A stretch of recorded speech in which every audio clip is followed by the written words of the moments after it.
the glass will start to crack and then the piece will fall off. So occasionally you'll see Colin using the hand torch just to heat the air that is left at the top, because that might be starting to drop in temperature. A lot of people ask us about the iron getting hot because they're made of steel.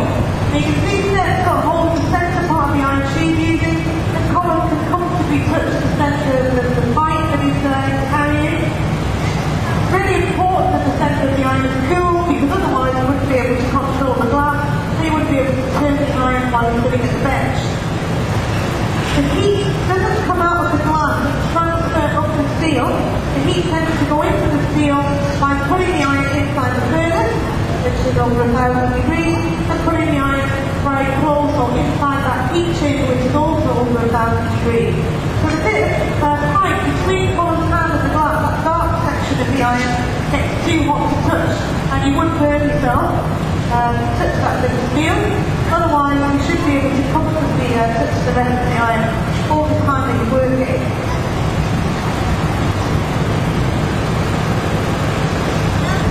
You see all of us are wearing these yellow sleeves. When you blow it, you wear a sleeve on your right hand because your arm is very close to the glass. Depending on what you're making, the bigger the piece of glass, the more heat is radiating onto your skin. Just wearing the sleeves makes it more comfortable.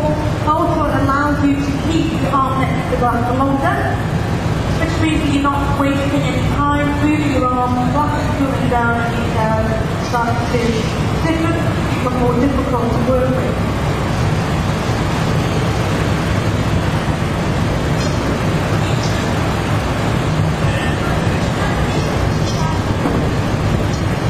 So that is the last thing on the side. Technique steps using their called marking. Just a different way of shaping the glass using the stainless steel table, which is called a marker. It's a really good smooth surface for shaping the glass, and also don't lose too much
does actually work. And it's called a pumpkin or pumpkin.